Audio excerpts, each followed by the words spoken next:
So,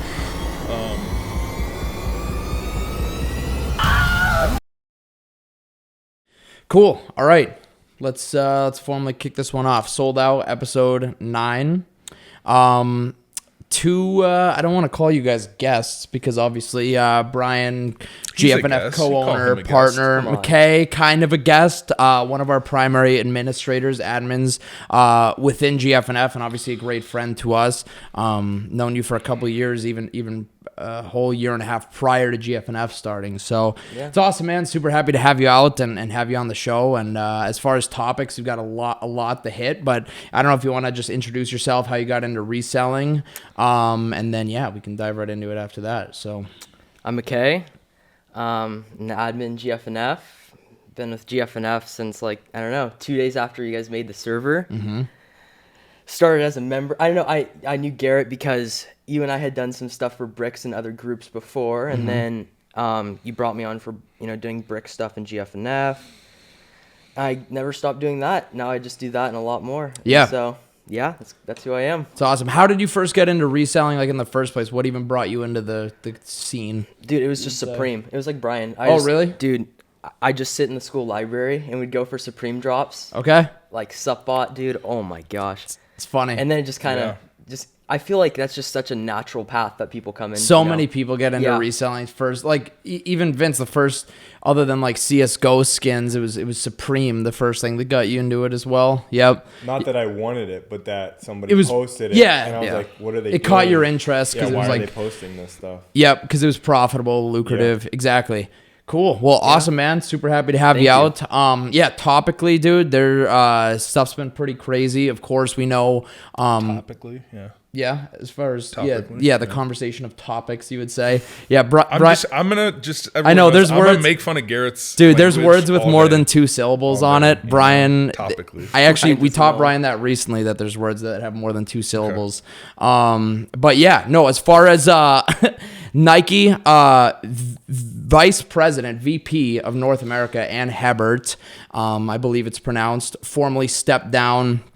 Rumors are, of course, that she was, prompted or told, forced to step down, or basically fired via Nike due to an intricate story that I guess I can start with. Just a couple years back, the dude, West Coast Joe is his nickname, Joe Hebert, West Coast Bricks, West Coast Streetwear on Instagram. West Coast Bricks is one of his groups, I believe. West Bricks, West Notify, West Bricks. Yep, exactly. So, a lot of people, he got some notoriety and steam behind his name a couple years back from flexing super hard on the timeline, flexing just massive amounts of shoes and hauls from like both Nike, Adidas. His warehouse operation was impressive. I mean, it was those deck pictures, he had that out on his patio. He had that backyard deck where that was his Twitter banner. He would fill the whole, the whole frame, the whole view. Mm-hmm. Yeah, it was crazy. Yeah, that was his Twitter banner for a while too. So he was showing that off, and I guess there were some people that were aware that he obviously had some type of connection with Nike. Like there was always rumors and whispers of that, but relatively recently there was what was the publication? Bloomberg, right? Bloomberg Businessweek. Yeah. Bloomberg Businessweek. Which essentially is big. I would publication. Say much bigger than Business Insider, which is where most of the shit pops off. Yeah, exactly. My dad read it.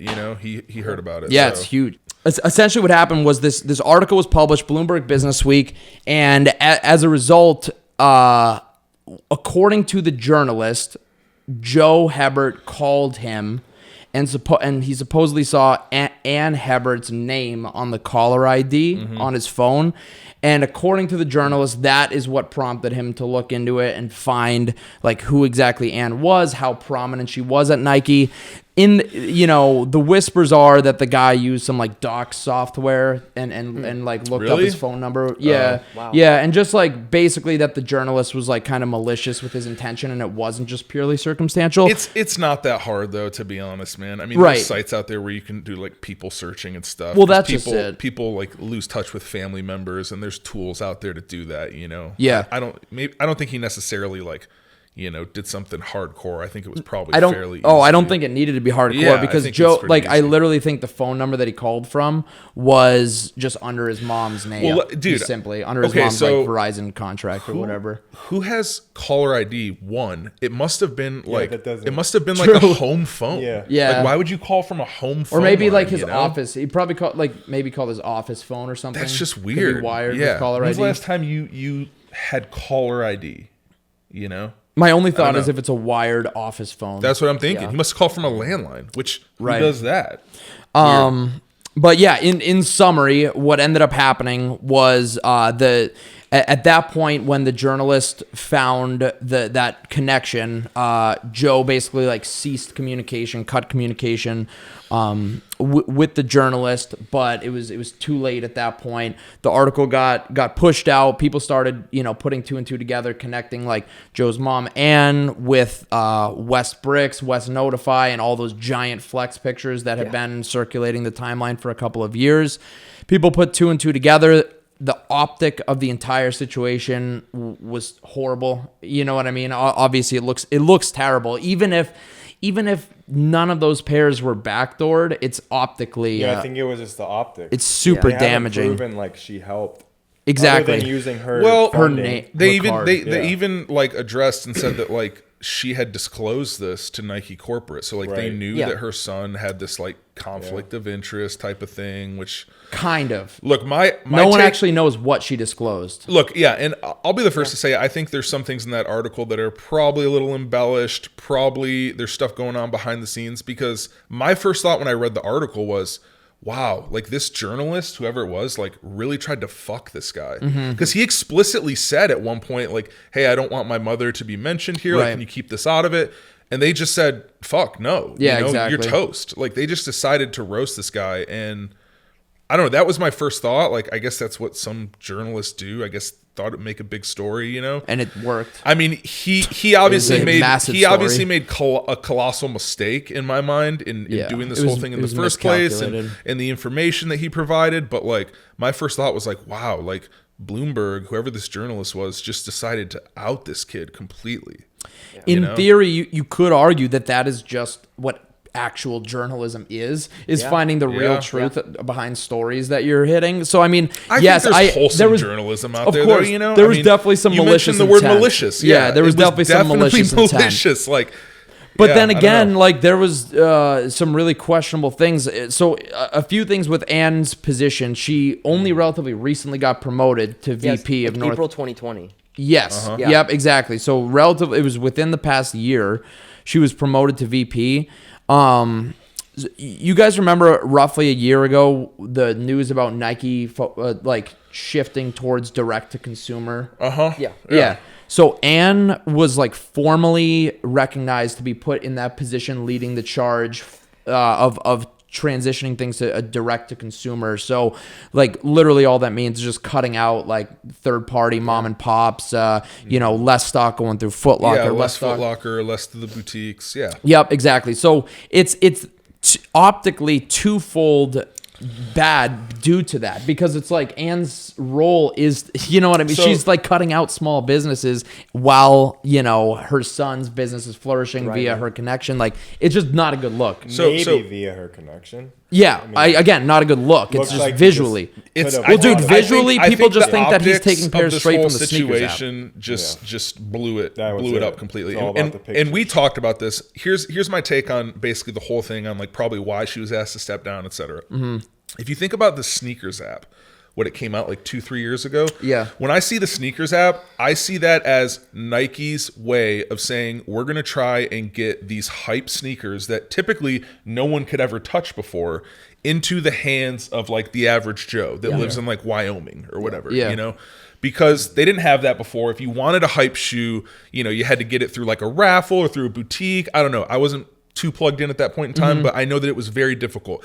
I see the sneakers app first serve on Nike. Well, yeah, but I see the sneakers app as an attempt to kind of just promote these like very hype, very limited sneakers to the general population, easy right? Access. Spread the distribution, right? It was about access, right? Ease of access. And then you have Ann Hebert, whatever, comes in, and she was like kind of in charge of the sneakers app, right? And you know that so many of these people that they're targeting really hate the sneakers app because they get like just, 1-2 wins a year. Yeah, exactly. Yeah. So then you have her come in. She's like kind of like the face of it, if you will, in the context of this conversation. And her son is like getting, caught with all these pairs. To me, optically, it just looks like, wait a second. Optically, bro? 2 syllables? Come on. Optically? Okay. The optics of it. I think that actually makes more sense than topically, but okay. It basically looks like the sneakers app was backdooring pairs to her son. Pisses off everyone that's been taking L's on the sneakers app. Like, I think the main focus, I think a lot of it came down to the sneakers app, to be honest, because she was really in charge of that. And that's Nike's way of like, getting the stock out and distributed to a wider audience. Yeah. Right? And people hate that sneakers app, man. Like every time there's a big drop, it trends on It trends on Twitter because everyone takes L's. It's huge. So I don't know. That's kind of how I saw it. I think that just is more about the consumer's direct experience with Nike. Yeah. I think that in general, consumers are dissatisfied with the lack of availability, lack of pairs, like lack of ability to get colors and shoes that they like. I think that there's a general dissatisfaction for Nike's release methods. So when you see someone that is in a position of power and authority getting all these pairs, it just stings as a consumer. Like how could it not, right? Just not a good look, man. Yep, not a good look at all. Dude, a lot of this can be like this witch hunt that is catching corruption in Nike. It truly did derive from Marcus Jordan and the trophy room situation. You think so? A hunt. Oh, of course. I mean, what started all the conversation about backdooring and the whole witch hunt for finding? It came at the worst time. Let's be honest. Yeah, right after this trophy room release, which and it's continuing. And what I mean by that is like we see the spark, which is Marcus Jordan blatantly, egregiously backdooring the entire stock and just offending all sneakerheads everywhere, right? Yeah. It gets a huge spotlight put on backdooring. Then this Joe Hebert thing happens, Ann Hebert. It was just it was ripe to blow up in the way that it did. And we talked about this. Like they put very limited stock, of course, but they like tried to put those trophy rooms on the sneakers app, right? And how many shoes have we seen where like they get a super limited release through one boutique, but there's always some on the sneakers app, right? Because they're trying to give that access, but like the timing of it was just terrible. It was bad. I think they loaded like 25 pairs on sneakers. Oh yeah, it was like nothing. It was, a negligible amount. I was so surprised they did that few pairs. I know. I'm surprised. It was exclusive access or something, wasn't it? Yeah, it was access. Yeah, but no one got access. I don't know why. No one. Yeah, exactly. Marcus Jordan got access. They could have done what they did with the Union 4s. Yeah, they gave plenty of There was options for that. Options for that. I mean, they didn't have the guava on the sneakers app, but they still had the black pair. Yep. Yeah. So. Exactly.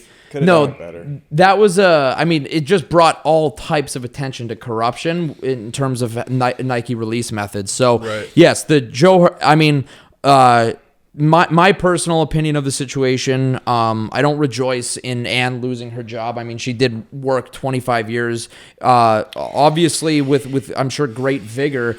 Through the company to get up to that prominent of a position, and frankly, it's an absolute shame to be forced to step down in such a manner. Like Vince had said earlier, we don't actually know the degree of corruption from Ann. What we do know, this is what I want to say. I think it's it's a PR thing. This is what 100%. I like. There's facts to this. We have some facts. It's not just like theorizing. So we know for a fact that the LLC West Coast Streetwear was started under Ann Hebert's husband's name. So at the very least, they were very involved in the LLC. Of course, like he's posting these pictures publicly. All the flex pictures are happening at their house. Yeah. So like she was aware at least of the. So but like how can you say? Because I don't think she would have. I think she's too smart to have this occur. I think it was started in his dad's name because he was so young. They started this LLC. Yeah, that makes sense.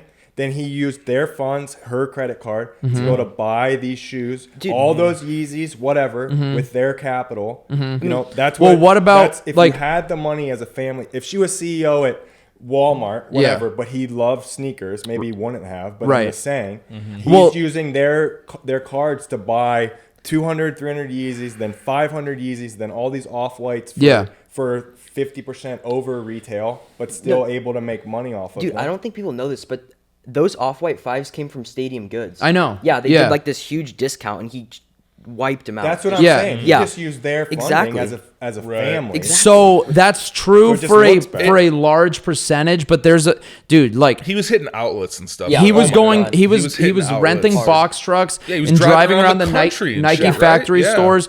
Bro, you're not going to convince me that he didn't have access to release manifests, something. I mean, there was some level of corruption. I didn't know he was doing that. Yeah. But from the pictures, it's very easy for somebody with that amount likely of money. I mean, she's loaded, of course. Loaded, yeah, right? totally. Yeah. To do that, you could do that easily by buying from Stadium Goods. I mean, they're Yeezys. That's not a Nike product, of course. So obviously, he's doing something to purchase. And he bots too. Like I'm gonna come back to like Nike is such an image-focused company, man. Like do they really care that he like? Let's say he was getting a large chunk of like some of these limited sneakers. Like I don't really think they care too much about that. They care about the image. Yeah, of course. And it just looks really bad. Yeah. Especially in the wake of the whole Marcus Jordan thing. I mean, this has been a theme for like a few years now, just right? The way especially right now. Yeah. Especially then you have like these other people making videos about. I saw one where he was like, clueless. Most customers get one of these shoes, and this guy has hundreds of them. Right. It just doesn't look good at all. That's what it comes down to. There was a Nike corporate credit card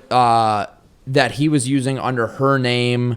He was driving around and taking stock from like different Nike factory stores. So like this is what I'm saying. Of course we know that like, the big Yeezy clips he had and the big whatever it was, like Joe runs bots. He's literally just a botter. Like a lot of these are from foot sites. A lot of these are totally legitimately procured. However, there is a percentage of his, like he's plugged in and getting some it's not like it. Sure. 100%. Of course. How much he was, will we ever know? No. But does it really matter? It doesn't. No. Because what's done is done. Yeah. The fact of the matter is that, by seeking out that article and getting that article written on him ultimately led to the downfall of a percentage of his operation and his mother's job, and it's just it's a shame. I mean, there's certainly lessons to be learned from it in general from just a sneaker Twitter perspective, but like, dude, not like the first time we've seen this, even the most godly loops can be burnt. The things we see people do for a Business Insider article for clout. Yeah, exactly. Clout. Well, there was a so I don't know if you guys saw this as well, but there's an EU store called 290. I don't know how you actually say the name of the store. It's 290 1290 SQM. 290 SQM. It's 1290. Is it 1290? I thought it was 290. But regardless, it's a European retailer, and they made like a long post on Instagram and they literally said that the corruption and articles surfacing about Joe and what happened with West Notify and West Coast Streetwear is like a drop in the bucket compared to the corruption in Nike EU. Wow. And they were saying that there's a like singular big dog out there that's buying literally hundreds of thousands of dollars on every single limited release, like limited, highly sought after Nike. Big dog isn't like one person. One person. Yeah, wow. That's what they were saying, and he said like the level of corruption is like way, I should say, the store on posted this. They said that the level of corruption is way deeper than what happened with Joe and Ann out in Nike US. So a few details on that. Nike EU is headquartered in the Netherlands, which is where they claim that these shoes are going missing, quote unquote. Missing. So yeah, according to this store. And one specific example was, I think it was like the Off-White Nike, maybe like the Dunks, but it was an Off-White Nike drop that they were scheduled. They had 350 pairs per color allocated to their store, and that stock got cut to 20 pairs per color, and that's a constant out there. That's like every I wonder how they know that. They just have sources, I guess, or like about like allocation. Well, I mean, I'm sure they were notified. Well, they're not a Nike store, but they have a Nike contract. They have a Nike contract. Tier 0. So Nike's not gonna they know how many pairs they're getting. So you're saying that they were supposed to get $350, but then it got cut to $20. Cut to 20 wow. per colorway. So I mean, that's like 1,000 pair. If there's like a 3 colorway, if it's like a dunk drop, off-white Nike dunk, that's like 1,000 pairs cut. And so yeah, apparently the corruption in Nike EU runs pretty deep. So this store 1290 SQM, they lost their tier 0 Nike contract for apparently just like making too much noise. And yeah, so this is what I mean about how there's an industry spotlight on corruption and backdooring right now, and the spark and catalyst of it, because it's all everyone's talking about is it's a giant witch hunt right now to find the corruption in Nike. And truly a lot of that started with the outrage, I believe, from Marcus Jordan, because Nike didn't do anything regarding that situation. There was no disciplinary action taken, and that really aggravated people. So now they're just witch hunting, trying to find corruption under any rock that they can. And there was talk that there was going to be some sort of action, I thought. On Marcus Jordan? Yeah. Remember, I'm not sure. When we first talked about it, I thought there was rumors going around that Nike was looking into it or something. Yeah. I mean, the dude's probably borderline untouchable because of Michael Jordan. You know? His dad steps in and game over. It's crazy. I really don't know what's gonna happen. Like my theory on on trophy room consequences is maybe just a lack of Nike collabs. You know what I mean? Yeah. I'm sure they'll continue to get tier 0 because we've already seen it. Nike hasn't cut them off, so I'm sure they'll continue to get tier limited shoes to raffle off. Yeah. But as far as giant collaborations like that, I don't know. Maybe not. Who's really to say? Yeah. Okay. In other news, card news, PSA doubled all of their prices. Did you guys hear that? Crazy. Yeah. Yep. So in my, I think that it's just they're so backed up. It's well over a year for a regular submission to get that back. Wasn't it over a few million? How many was it?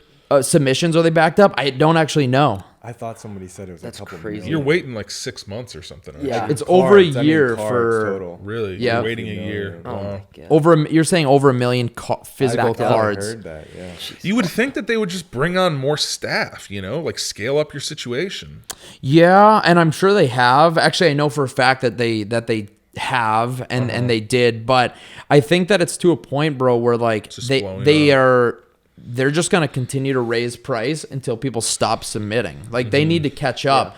From a business perspective, of course they're going to raise price. Why would they keep prices low? They can't even accept all this product. I would love to see where the product in waiting is just stacked. Dude, what does how this do they look like? Right, exactly. What is the insurance on if this room catches on fire? Oh my God. Yeah, what is? That would be insane. That would be insane. So how do they store and file it? Your card accidentally went into a ravine due to a train derailing. I mean, train derailment.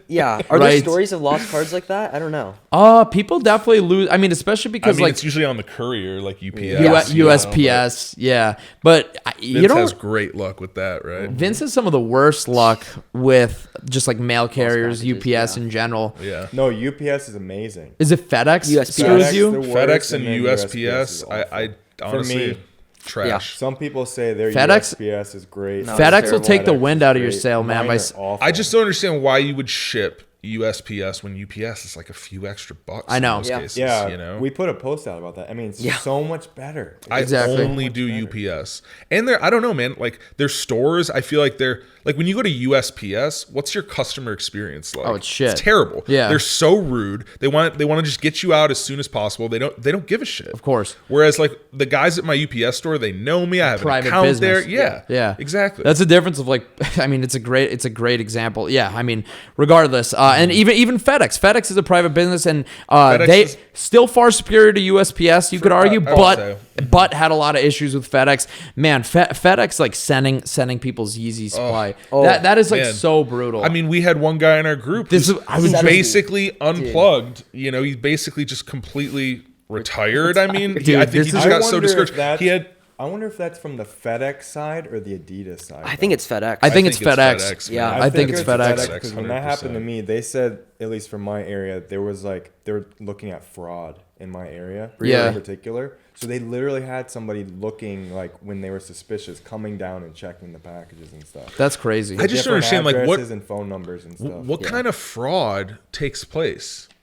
You know what I mean? Well, they're not looking at just the shoes. I think they're worried about return. other things too. It's like, well, what I'm saying is like, I could see there being fraud. I could see there being fraud if someone's using like someone else's credit card, right? Like credit card fraud. That could definitely happen. But like, they're taking payment and just making a label and slapping it on the box, and it should go to the destination. At what point in there is there supposed fraud? The guy's That's what I understand. Very, in my opinion, like just really dumb. Thought process was you're gonna buy this and ship it to the person's address, and then go pick it up when it's delivered before that person like knows the package is there. Oh, jeez. That's what he was saying. Is like that's their theory on what's going on. No, that's what the detective said. I had to talk. You had to a detective? Dude, yeah, like police. They called the cops on Vince. I went down there and cussed the. I mean, and they just like after 30 minutes of just arguing, they're like, "Give me your number. You're gonna talk to the guy that came down here." Like this. Oh my god. Supposedly the detective. Yeah. See, I don't know if I at that believe point, it, but if I'm understanding you correctly, at that point, it's not fraud. It's like package thieving, right? It's theft. Yeah, well, there's a big difference. Yeah. I don't know. Yeah. You know me. People throw around that fraud word so left frequently. and right, and I'm just like, what the fuck are you even Right. talking You about? gotta define. You don't even know what you're talking about. Right. Where would the Fraud? scam be What? from me putting like an A, B, C in front of my address? Like, where is the I fraud? paid for this product. Yeah. I'm sorry. That address, that's what I put into the site when I checked out. Exactly. The pathetic thing was that was Yeezy Supply. I had 33 cents back. 18 of them were in a my hard card, my name, everything. 2 packages delivered that same profile the day before, and they shipped those back too. I know guys who and they had your name. My name. And I literally called a lawyer because I'm like, isn't that technically my property if it's my name? If they and I ID paid? you. Yeah. There's guys who get huge clips on Nike, and they have the same issue with FedEx. So it's not Oh, really? Yeah. Okay. There's Yeah. FedEx, So yeah. it is FedEx. It's FedEx. Yeah. Yeah. It's funny. No, the member that you're referencing, this is actually like crazy. It's bad for him. Me too. Super like just a really really active member in our group for quite a long time, and we noticed that he hasn't been active much recently. So I think Brian had asked him like, "Hey man, what's going on? Like, where have you been? Life got you busy? Like, what's up?" And someone was like, "Nah, dude, he like basically retired after FedEx sent all of his bread 350s back. He just like 70 pairs. Yeah, because that hurts. That's a lot of profit. Dude. It's like 10 grand. About you put in a lot of effort and time to learn how to do this, and then you don't hit every drop. Of course. So then when you hit that drop, he hit that drop very heavy. And that's like a lot of profit, and then you count on that, and it's gone. It's like when you don't know think when you're the getting next it, time you're gonna hit the drop.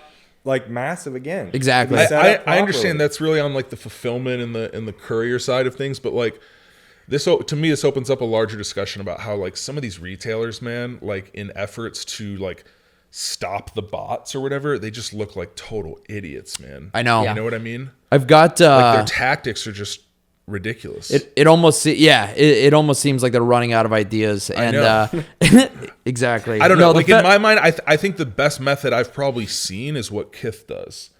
I literally like think Kith has a dude named Frank, whatever his name is, that just goes through every single order, one per address, and checks it. You're not getting 2 of the same product to the same. Which I mean, very difficult. Right. They're good at that. They're consistent, which is more than I can ask of. I mean, I've seen it far worse with other retailers. At least Kith is consistent. Yeah. But at the same time, it's like, okay, you're going to cancel this order. Another bot's just going to scoop it up. Yep. No one's hitting manually. No one's hitting those restocks manually. No one. Yeah. It's just like, what are you doing? It's very true.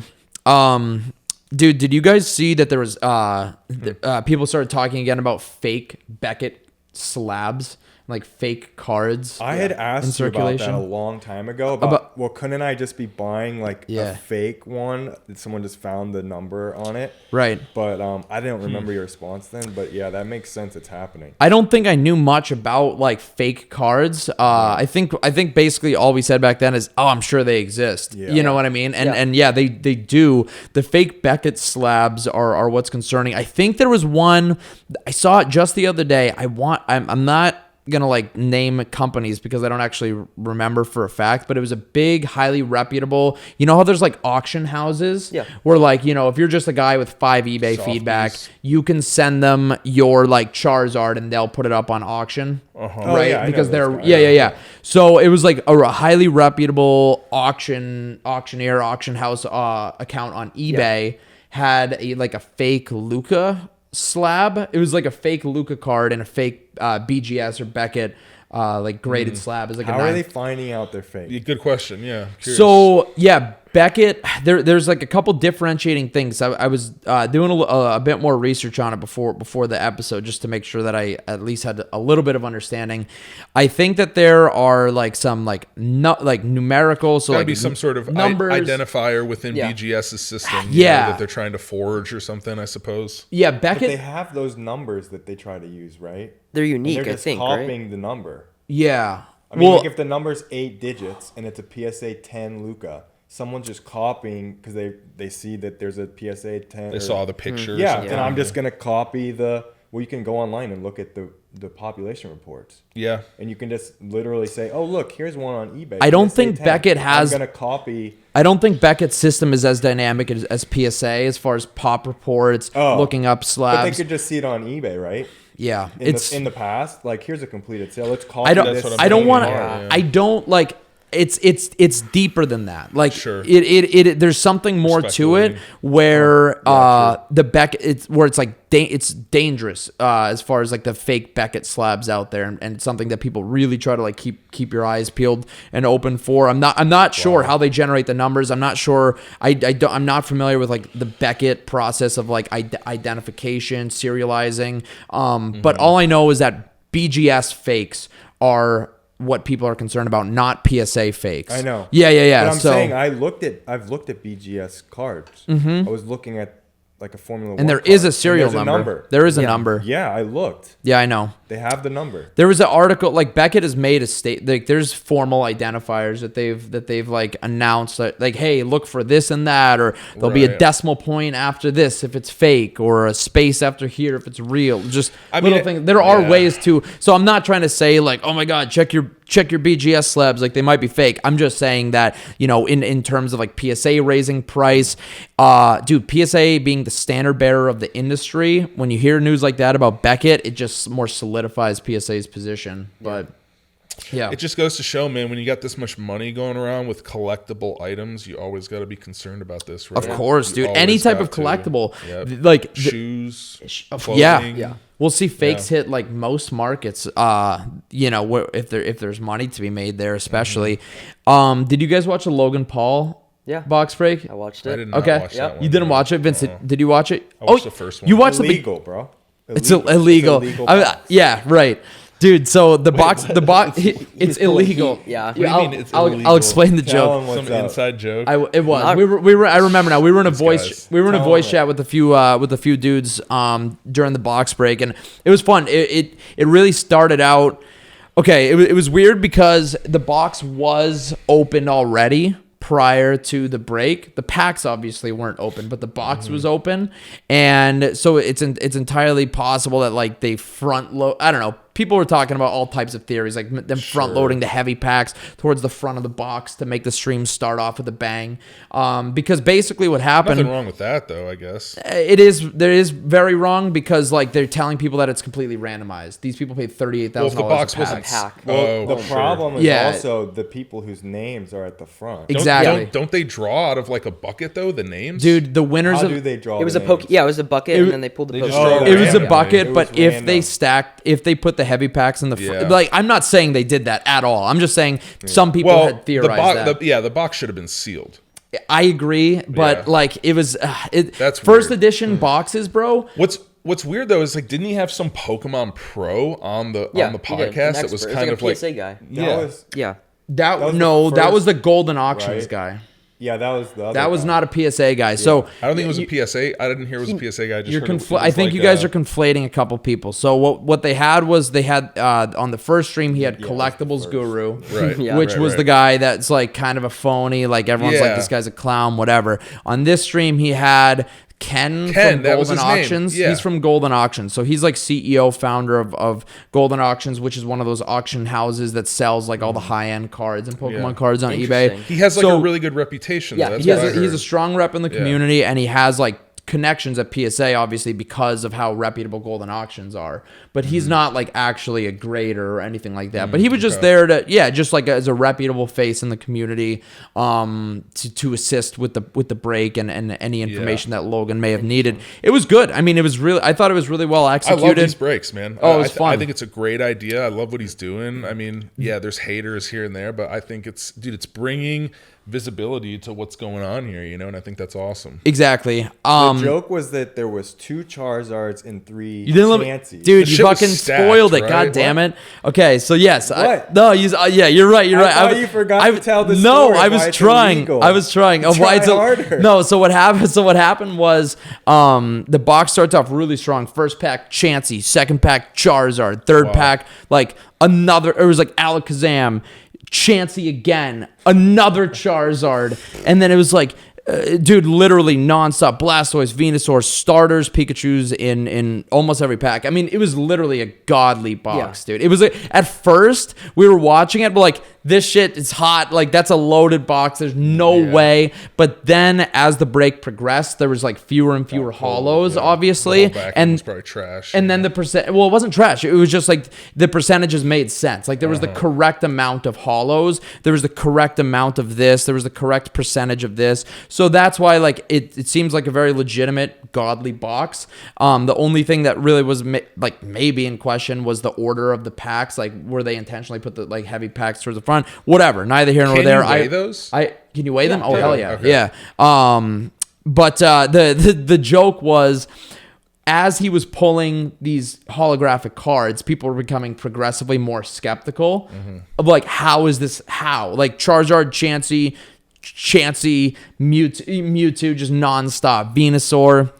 And then he pulled a third Chansey, and Vince just goes, okay, this is illegal. There's got to be something illegal going on here. Did he pull 2 Mewtwo's? The Mewtwo was the last card. Mewtwo was the last card, yeah. Yep. Even our general chat was blowing up, dude. People were going nuts. It was a crazy box. It was a lot of fun to watch, truly. The pack sold for $38,000 a piece, which is just insane, dude. Yeah. Crazy.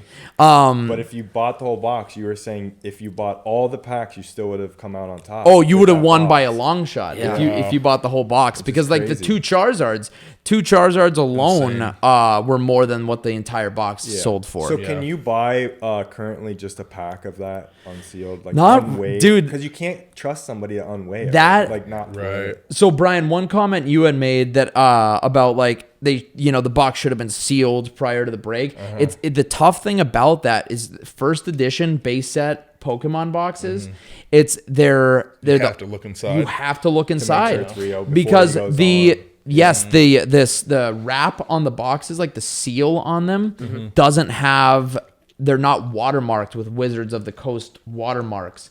The first edition base, and it was a problem after they produced them. They're like, oh my God, people are resealing these. And then they started having a Wizards of the Coast watermark on the seal of the future Pokemon boxes. So as a result, the holy grails of the hobby, first edition base set boxes, are the most dangerous and to be faked. And so that's why, like, I believe the box he opened up had a few labels on it from he bought it from Rusty TCA Gaming, who's like one of the most reputable people in Pokemon, period. He's OG. He was in Pokemon like back when Charizards were a couple $100 first edition. Yeah, so pretty it was definitely a real box. Definitely a real source of getting the box. It was crazy. Is there a population count on how many sealed boxes remain?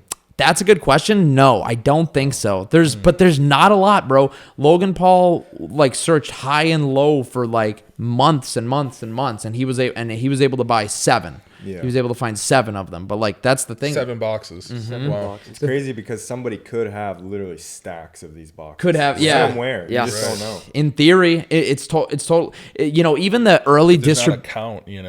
What if there's not an actual count of how many was actually made? Right. I guess the early distribution, even way back in 1999, they were like mad stingy with first edition boxes. Yeah, like oh, you're a card shop in good standing with us, here's 20 boxes. Like, not like just like mad stingy. So yeah, I'm sure that there's some guys just sitting on cash cows, a nice 5-10 boxes. It's possible. Crazy. It's possible, if not probable. But yeah, those things are like the true holy grails of the hobby. Did you get into Pokemon? Like, it was kind of before your time, I guess, a little bit, right? I was doing Bakugan stuff. It was What is like, it? dude, Bakugan. I forget what it was, but I was never into Pokemon. Like, it was. Yeah.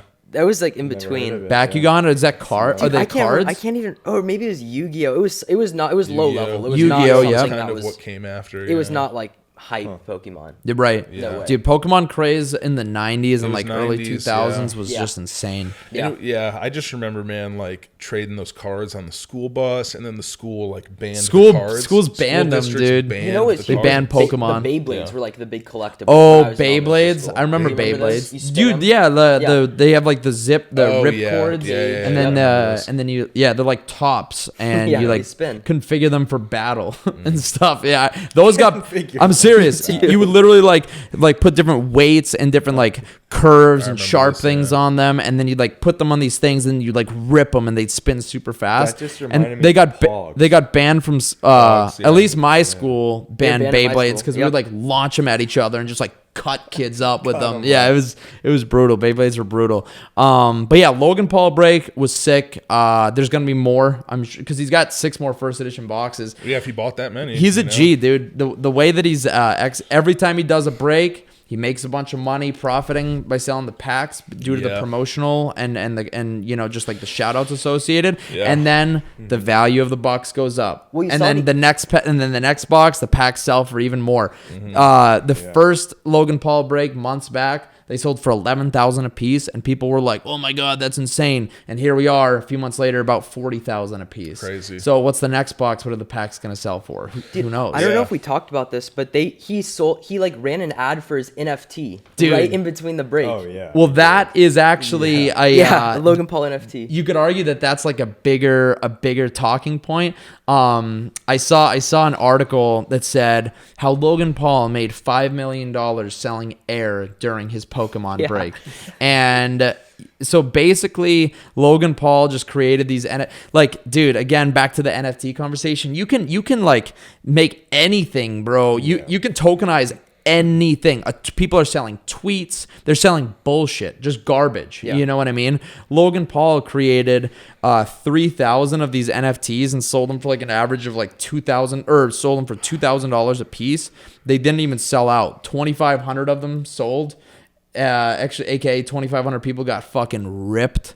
Yeah. They got completely taken for a couple grand, and then 500 people, and then the remaining 500 were like destroyed, which goes to show how much of abstract bullshit a majority of this NFT space is and will be. Yeah. So like very that is the biggest asterisk, is that there's going to be some people that get to retire and kick their feet up from NFTs. I'm sure, whether it's like, you know, crypto punks or whatever it is, but that's 0.00001%, and the remaining 99.999% is trash. That's all going to zero because there's no value. I saw, we had talked about this on the last podcast. Charlie Lee, the creator of Litecoin, he was talking about Top Shot and NFTs in general, saying how like he doesn't like NFTs because you cannot, like I was saying, show them off to your friends and stuff. Right. And that goes to show, like, that's why I like the digital assets that you can show off. Yes. Right, The right. skins in games. Yep. Things in places where you like own something others can see that you own. Yep. Yeah. I was telling Garrett, I don't know if I said this on the podcast before, guys, I think Counter-Strike has the highest market cap of any video game. Like, you're talking hundreds of thousands of dollars in items. Guys will buy those items, not even play the game. Right. They'll just let like the pro players use them in big tournaments And with use them. like 500,000 to 1 million people viewing. Right. They'll use this person's item in the game, in the pro game, and they can show off like, this is my gun. Yes. So I think if I get into any digital assets, you can call them NFTs, whatever. I don't care what they're on. It would be in anything where somebody could show that off. Show it off. Yep. Right? So, there's got to be a legitimate use case. Exactly. And dude, it's crazy how much like influencer world is jumping on this NFT thing. It's super cringy, dude. Like was I was even listening to, it was some like 20,000 subscriber YouTube creator. Like that's a good amount of subs, but right, not a huge creator. Like pitching, hey, buy NFT, own our early videos, and then that way, if and when we pop, you own our early videos and you can show them in a virtual museum. And I'm just like, bro, you're selling fucking air. Like you're selling nothing. There's nothing there. There's a real application to CS:GO skins, like you said. There's an audience. There's an active audience of people that are watching and engage in that community. Like I can't just sell you a tweet that I made that popped off. That's what people are doing. You know that, right? Like, oh, this tweet got like 2,000 likes. I'm gonna sell it for like however much. It's literally a bunch of nonsense, dude. And what you have, someone summarized it. They were like, all this NFT influencer hype and hysteria is literally just a transfer of wealth from fans to influencers, and that's it's pretty well summarized in as far as a lot of the trash NFTs go. Top Shot, different category altogether. People still can't pull out whatever. We've talked a lot about that in recent weeks, so I don't want to like fully expand on Top Shot, but it sucks because I feel like it's at some level it's kind of just ruining the reputation of like actual NFTs, right? Like things that are actually applicable. People are just trying to make a quick buck off of it, and it's like, I think like CryptoPunks. Don't you have a punk, Vince? Oh, are you kidding me? Are they super expensive or what? those were, I think, pretty expensive off the get go. I listened to a thing that people believe like CryptoPunks are gonna be ungodly expensive. It could be the case with that one. They're gonna be like the Bitcoin of NFTs, you could say, because they're like the OG. I don't know how you show them off or anything, but it seems like people love punks. They're doing the same thing I see in the Counter-Strike world, where they'll take their like CryptoPunk and they'll have like professional art done of like the face on like a crazy image. So they glamorize their CryptoPunk. They like put them in different. So I could see that just because it was interesting. First, but that's cool. Yeah, I don't know. Top Shot's still really interesting to me, dude. Like it's still not as saga that has ended, because like I don't know, there's still a lot of question marks and asterisks, and even some of the like Gary V's of the space and people that were entering into it with like utmost confidence are publicly backtracking a little bit. I told you I kind of lost respect for him after that stuff. If my reputation were on the line, I wouldn't be talking about that.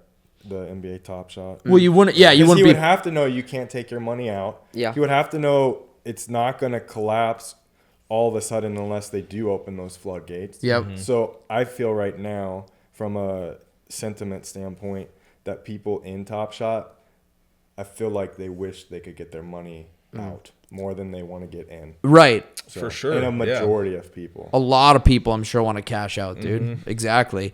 Yeah. I've seen some people saying like, if I knew that I couldn't cash out, like if I really understood that, then I wouldn't be even half as invested as I am. Yeah. So, I don't know.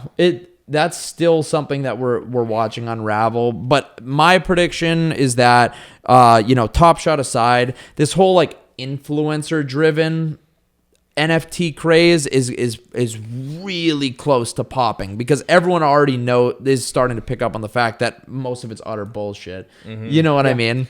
Well, I feel like it's appealing a lot to like your generation too, more so. Like, do you see a lot of like your friends and stuff like getting engaged with these No NFTs? way. Or? It's resellers selling to resellers. Honestly, I think it's just resellers trying to resell. Like my friends think it's stupid. My friends think it's stupid. I believe that. I think it's just resellers selling to resellers, personally. I don't think that there's any real interest. I think that you could argue that, maybe like current 9-year-olds in the future, when they're 50, are going to value, like, I think that some people are going to get rich from this type of thing. Don't get me wrong, but the vast majority is just completely, it's selling air. You know what I mean? I don't know. I have not heard of anyone that's genuinely into this and like wanting to show them off. Because what do you have to sustain these prices? there has to be someone that ultimately holds that Charizard. You know what I mean? Yeah. If it's just people that are all just trying to day trade the Charizard, then, you know, where like, how does the value ultimately hold and solidify? The thing is with, again, first edition base set Pokemon boxes, first edition Charizards, it's hard to find a seller. People that have them don't want to sell them, but that 200,000 LeBron NFT moment or in Top Shot moment, if that guy has an opportunity to sell, how fast do you think he's going to sell? 2 seconds, right. as fast as he can, and that's a to be contrasted with, you know, real collectibles of that value and price range. Yeah, I almost wonder if Pokemon would ever let you like scan your real Pokemon card to get like your NFT. Well, they're coming out with NFTs, aren't they? That was the rumor. There's rumors of them. Yeah, there's rumors of them entering the space. I bet there'll be way more. Like Pokemon has a lot to lose as far as just like public image and whatnot. I bet Pokemon will be way better executed than NBA Top Shot. That would be cool if you could create an inventory of your cards from your physical cards. Yeah, right. Because that would be like you could show off your inventory technically. Right. Dude, because what guys are doing to create these NFTs is just taking pictures. Like I had a buddy who made. Yeah. I think Michael Jordan like NFT off just an image. Yep. Whatever. So you could they could do that. It'd be cool. Yeah. Yeah. I don't know about trading them, but it'd be cool to show your inventory off. Physical inventory. And that would be a completely different use case than like Top Shot, because with Top Shot there's no complementary physical asset. It's just the video clips, which are still owned by the NBA. So you know what I mean? It's I feel like the NBA is really trying to just market this thing. Well, too. they don't even own that, it, but right? So they back it. They definitely have a stake in it, though. Well, they back it, yeah, and you know they're getting a cut for sure. I see players and stuff promoting it, and I'm like, what the fuck? Like, I Players just saw this the buy other mine. day. Yeah. I see players tweeting out like, I'm so into this Top Shot, I can't believe it, and I'm just like, I don't buy that. I'm like, someone from the NBA probably told this guy to put that tweet out. You know what I mean? The NBA backs it. And I think that, I don't know. We'll see how we'll see. We will see. Every week there's just like more updates and still a really Top Shot. thing. They change stuff all the time. They change their release methods and policies and raising the price on different packs and stuff. It's just all over the place. Yeah. You know. Did you guys hear about Nvidia? With their so Vince, you can probably speak to this more, but I guess Nvidia future like upcoming GPUs or technically current card, the 3060 RTX was produced with like supposed to have a 50% like mining capability for specifically Ethereum. Okay. So not the TI version, but the one that released I think a week and a half ago or so. Yep. RTX 3060. They're throttling Yep. Ethereum mining Right. because they're coming out with a product line specifically meant for Mining. Ethereum mining and not having like visual capabilities like a GPU does. How impossible are those cards going to be to get? Do you think? I bet they're going to be like. I don't know. It would depend on pricing a little bit because like if they're like $15,000, that cuts out. Which they might just price it that high. Well, it's obviously a cash grab. It depends how good. It like does it mine like 10 times as good as like a 3080 Founders, right? Right. Because and if not, that's going to make these 3080s, 3090s go through the roof. Up. Yep. Yeah. Yep. I mean, I personally have been buying a few just to see what's going on. But it'll be interesting to see what those mining specific cards can do. Yeah, because the formal statement was NVIDIA announced that future GPUs are going to deliberately reduce efficiency if those cards are used for crypto mining, particularly I Ethereum. think just Ethereum, which I think is interesting. That is interesting. Very. Yeah. I don't know. Ethereum, yeah. I think it could That's what they're mostly used for, Oh, okay. I think, at least right now. But there's altcoins that you could do. Right. And probably make similar returns. So yeah, they're basically going to bottleneck like power and efficiency to the I don't understand from a technical like hardware standpoint how they I'd be interested to see if like you can like crack it, you know what I mean, or like make modifications. Just hardware, like the you know what I firmware mean? or something. Right. Well, it'd be interesting how it. Yeah, if it's in the firmware. One of the rumors is that they're kind of doing it for the gaming community. So you don't have I've heard that. miners going for these gaming cards anymore. Yeah. That was Nvidia's formal statement, was that this is their attempt to get sense. GPUs in the hands of gamers because, like, frankly, gamers have been, they're just willing to spend less in general unless they're doing it for a professional, like if they're a professional gamer or something like that. Because, like, people that are mining Ethereum with these things are very serious and they're willing to spend a lot of fucking money per card, you know what I mean, in order to achieve their goal. Also, it's like you don't even have to be like a big gamer PC guy. The price of the aftermarket also affects like your pre-builds built by like Dell and stuff. They can't get these cards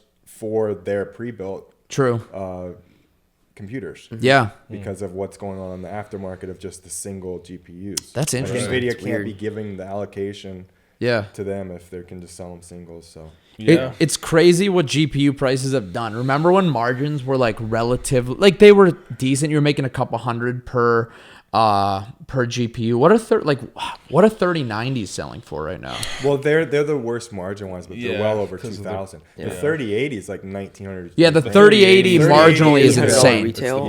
It's insane. Founders 3080 is the like best margin. It's insane. But the 3060 Ti's are great too. And interesting enough, that RTX 3060 that just came out that they said was gonna not do well with mining Ethereum, actually is doing pretty decent. In terms of early mining indicators, for how much power you have to use for mining, it's still pretty decent. Yeah, because like your 3090 is gonna take like almost 3x the power. Like you're gonna need 3 times the power usage, so that means your cost to the run electricity them is higher. Yeah.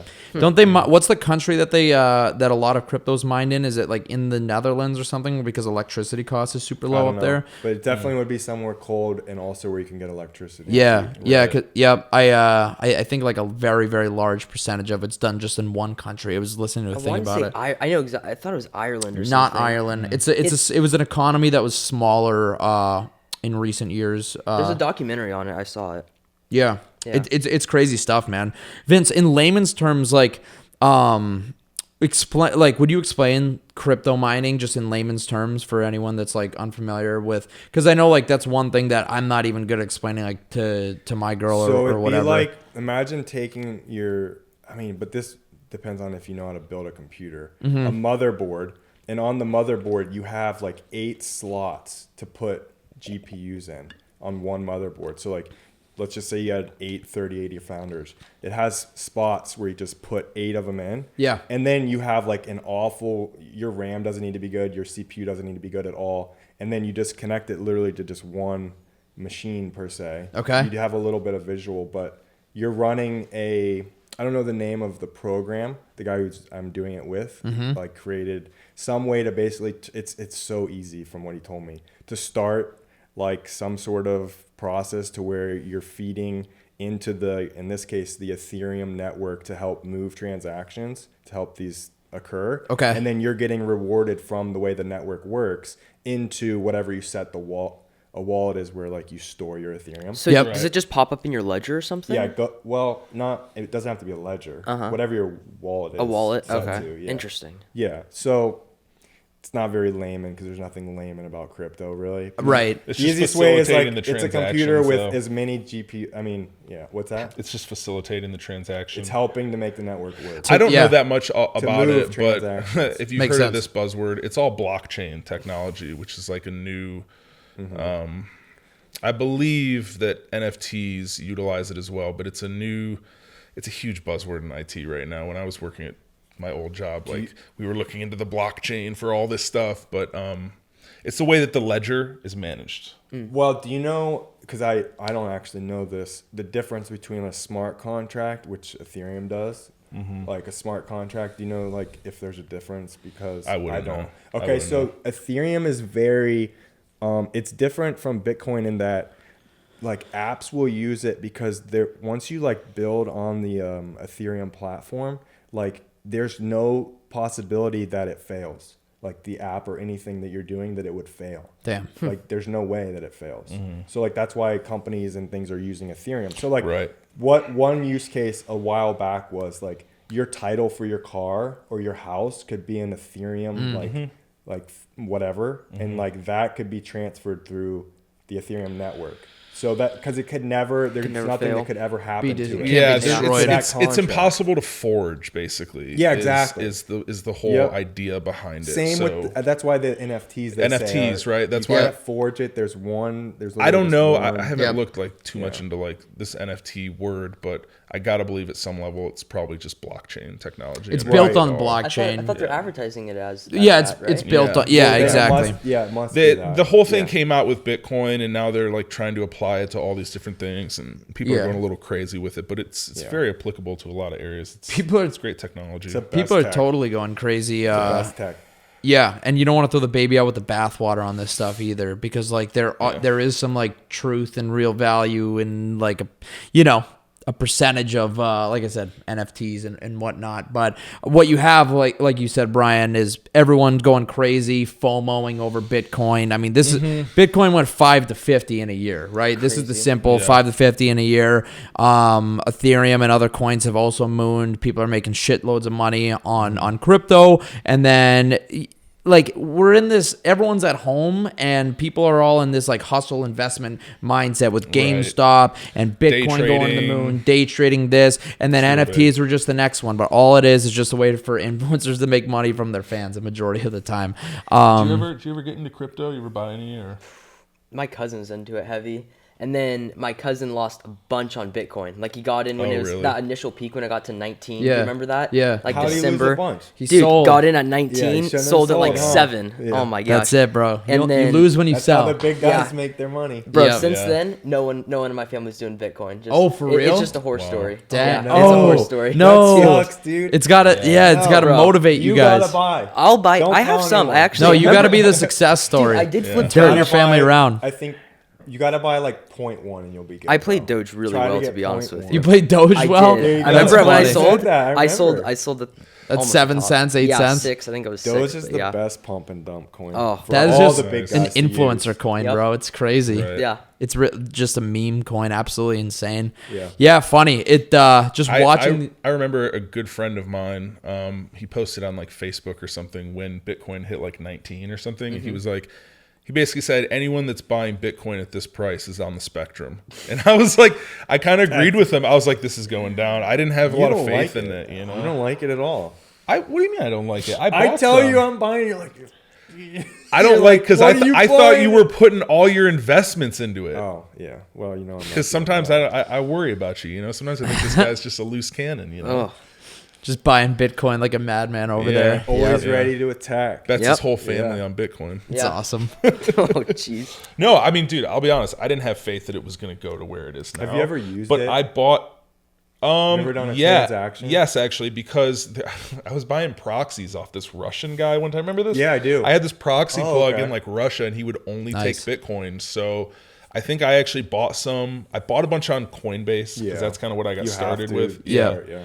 And that's what I ended up using. But I had a lot left over, and this is when it was like under 10, I think. And then when it mooned, I sold. I can't remember what I sold at, but I made, a grand or something. I made a decent amount of money. But that's funny. Got the proxies for free. Yeah. Worked out well. Yep. Yeah. They weren't very good proxies, though, to be honest.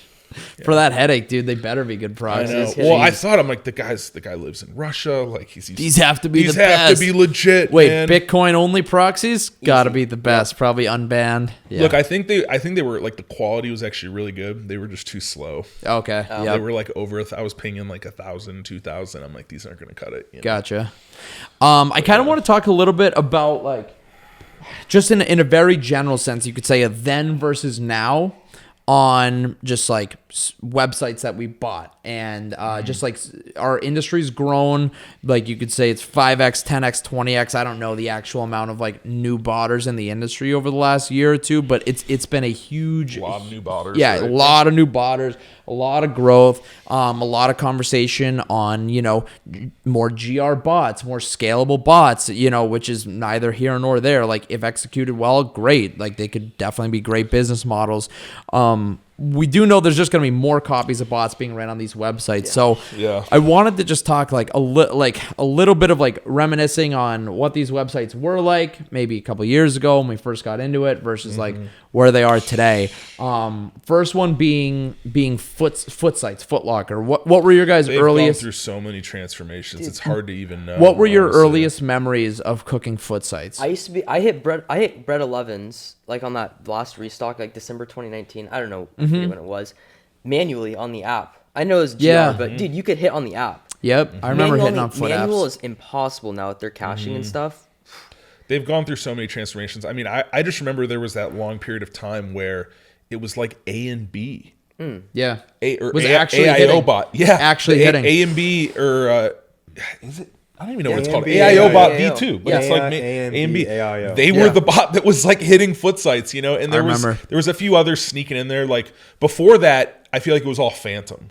Phantom came on the scene for a solid couple of months and was just slapping. Dude, the crazy thing is AMBAIO could literally still be ranking It does. Foot Sites. It hits. It does hit. And we wouldn't even know it because they don't. Yeah, they don't. They don't say anything. The funny thing, I didn't know enough about the site technically at that time to really know like what they were doing. I feel like after that wave, they kind of entered into this whole Akamai thing, and that's when you had people that were saying generate cookies, and then you had people building cookie APIs, and you had bots saying you've reached your cookie limit, right? Because it was.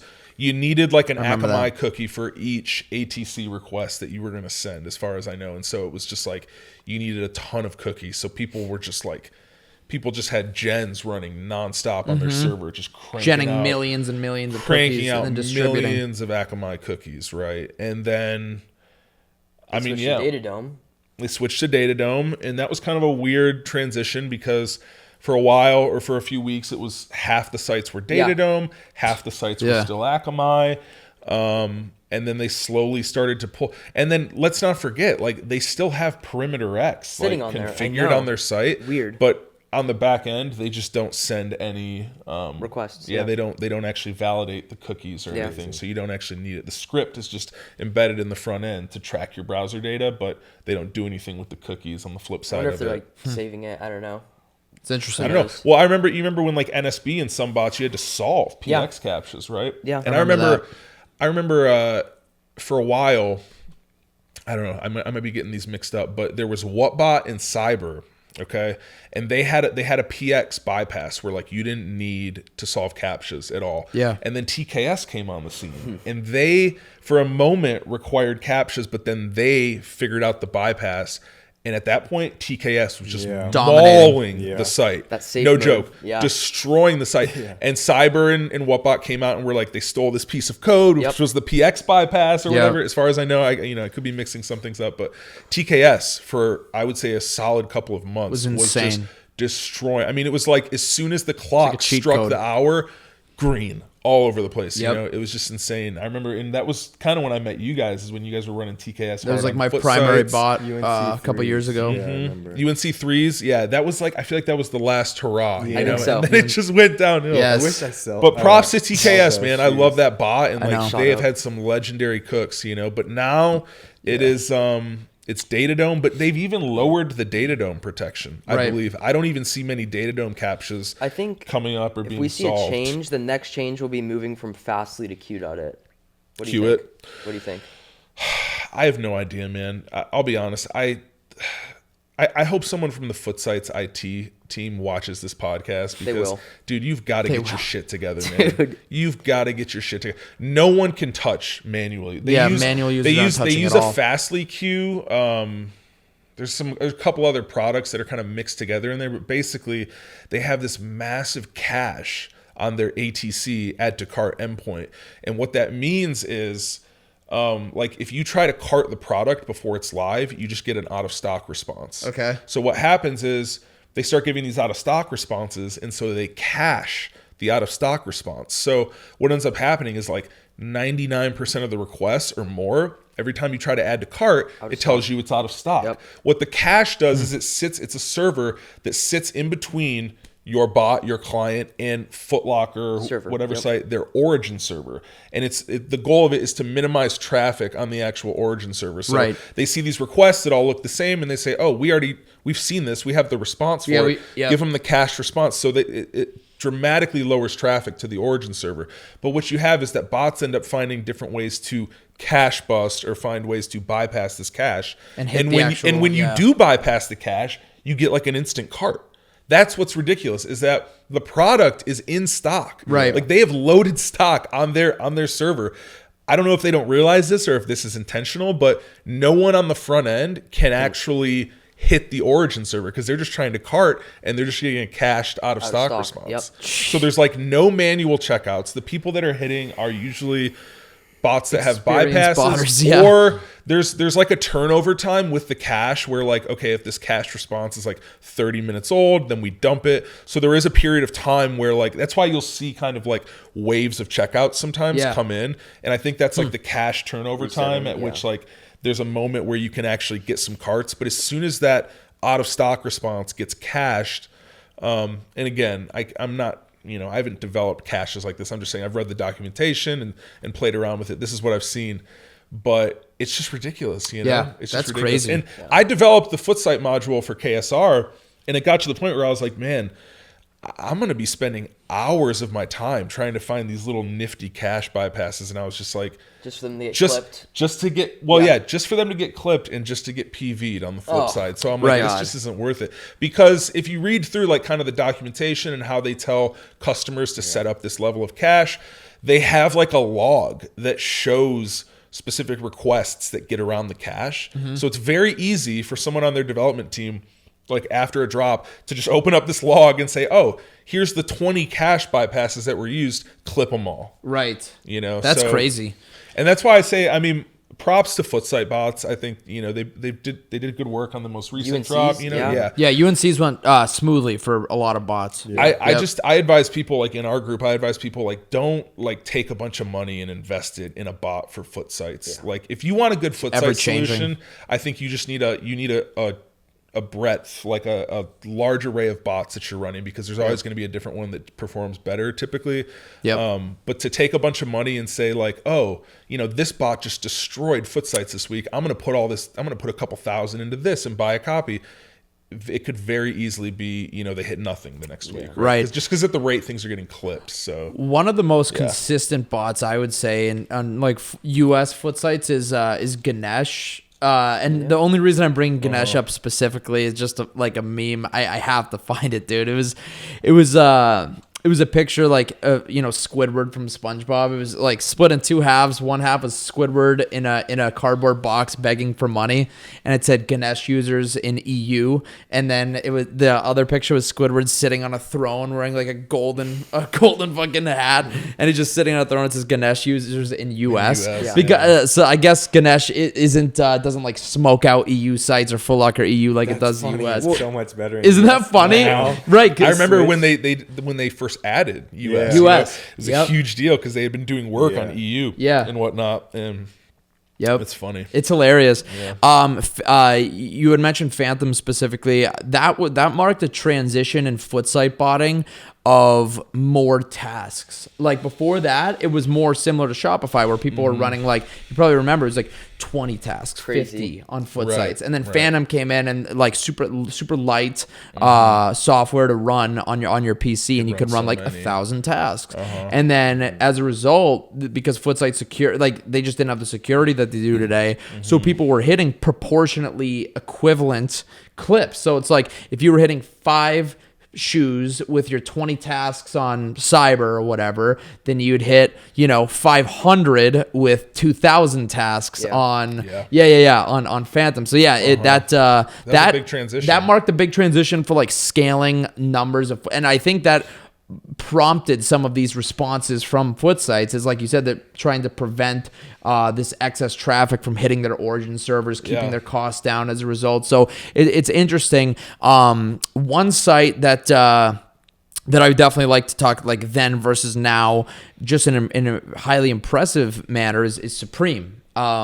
Supreme botting. What are your guys' earliest memories of botting Supreme when you first got into the? Don't ask me, dude. Just Subbot, dude. Awful on that site, dude. Yeah. Oh, okay. Is that when you got into it? Yeah, Subbot was the king. Yeah. It was just the browser, dude. How about you, Brian? What like early Supreme? I got a funny story about SupBot. You gotta tell me. Yeah. I don't know if I should say it on the podcast, but Maybe don't then.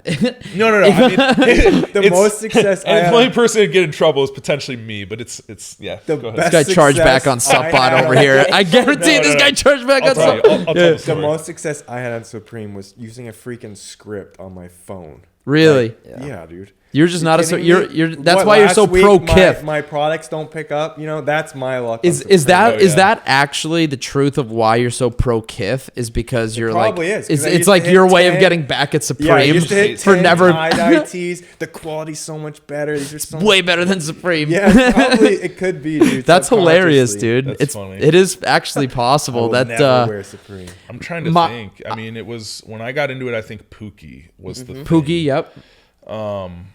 There's just there's been a lot of transitions. We've gone from Pookie to Ticket. They have this proxy solution now, which is what's really killing most people. Yeah. You know? I think that Supreme is actually the least changed website as far as botting goes from my personal experience. Because when I first came in, like you said, it was Pookie, so it was a different type of security. Capture bypass was the nice thing. I think. I remember when they clipped that, man. Dude, that was changed brutal. The game, well, right? before that, you run 1,000 tasks or 500 tasks or whatever. Now you run according to however. Yeah, like. Browser tasks, you need captures for everyone. Even the front end of their site, nothing's changed. Since like 2017. It's super impressive. They have no queue, Yeah. no waiting room, no splash page, and they just take all that traffic. You were just talking about that this morning. It's It's just impressive how they just get hit like that and they can handle it. Their site is amazing. I mean, it's funny how you said the least changing, and that's true in some regards. But Supreme, I think, is actually so difficult because of how frequent they make changes. Yeah, very I guess subtle I'm just things, talking from a things, botting perspective. Things that you would never. Well, exactly. That's what I'm saying. Things from a different, just subtle tweaks to their solution. Yeah. Right. And I mean, let's talk about this. That little add to cart box they added on EU. Remember that? And we all thought it was gonna. I don't think that was on US. Was it? It was. Oh, it was. It was. Yeah. Interesting. I carded manually, and I don't remember actually checking it, but. Yeah, it was there. It was right after you clicked it. It was like in that same little space. Yeah, right. It was like a second click. The Yep. SupBot era was very interesting. So Tell us. this is a very brief story, but I worked for a company doing software development, and I did a lot of. I told you this, I did a lot of outreach stuff in the company. Like I would do a lot of stuff for new employees that got brought on and host different events and stuff, and introduce them to management and stuff like that. I helped a lot with this. Professional development space is kind of what we called it. These things happen at really big companies, like Fortune 5, Fortune 10, whatever. But as part of that, I had sort of this perk where you could go to sort of like the IT center and you could check out various devices that you need and stuff. And so I returned all of these, of course. I played it well, but SupBot was this new thing, and I think it was. There was like some box logo that it was a box logo drop. Swarovski? And it was what? Swarovski? That was it. That was one of them, I think. That's how you say it. Swarovski. I know I hit with SupBot on that. That's awesome. I was so pumped up for that drop. So I actually went to sort of like this IT help center they had, and I rented out like 10 iPads or something. Nice. I rented out like a ton of iOS Big devices. respect. And I had this responsibility to host these events and stuff, and we would use iPads and stuff sometimes. So I was like, oh yeah, they're for these events, yeah. And so I took them all home and got SupBot installed on all of them. And I have a picture of it somewhere. Maybe I can send it to you. But I had like an array of devices set up, all running SupBot on like my home Wi-Fi, I think it was. And, early KSR was just a bunch of SupBots. This is before I even had come up with the idea for KSR, but so funny. And I don't even think it didn't really work out that well. But did you hit any? Yeah, did you hit? I can't recall. I'm gonna go with which no. is probably a no. My assumption is no. If you get, I want to say I think.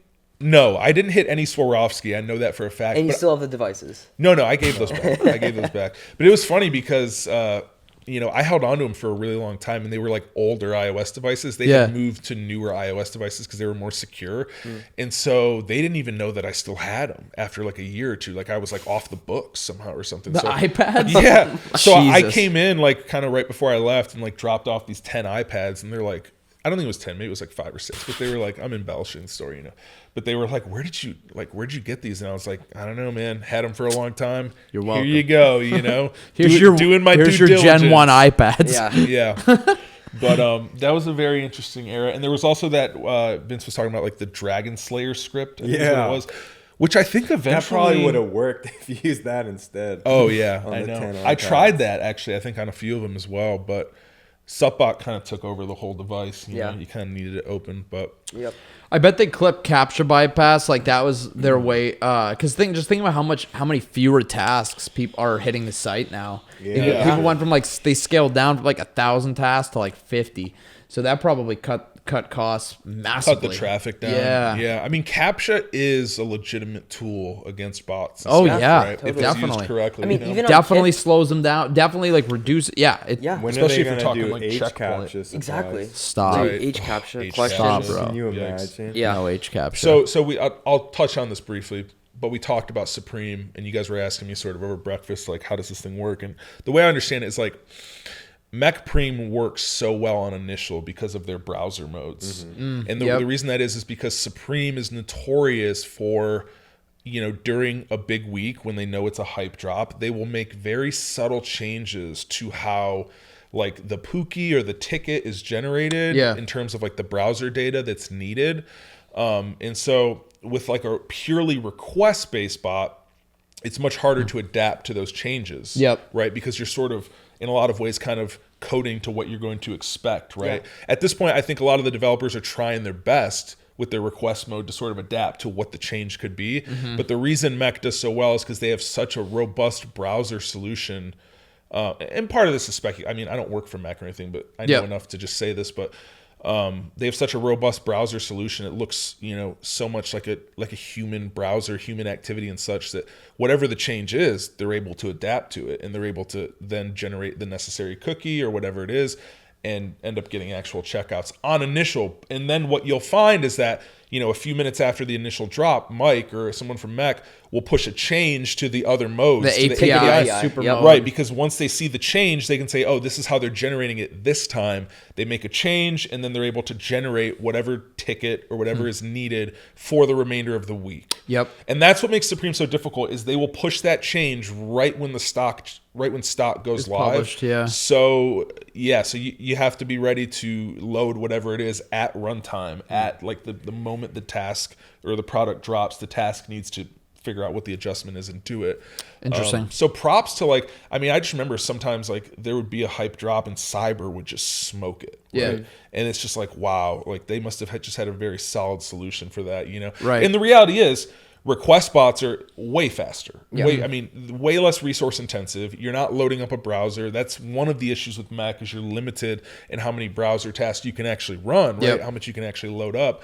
But I don't know, the way you can look at it so many different ways. The game has changed now because of the CAPTCHA bypass being clipped. You have to solve CAPTCHA, and also, so that limits how many tasks you can run, and also the proxy protection, which is really what's killing a lot of people. It's at the point now where they're using a solution on the back end that if your proxy is flagged, you just cannot check out. You will get declined. You can do everything up until you will get declined on every attempt you make, which is why everyone runs localhost. And again, you can only run like 10 to 20 localhost tasks, right? So there's no running, 500 Supreme tasks right off the rip. It's just not feasible at this point. I know.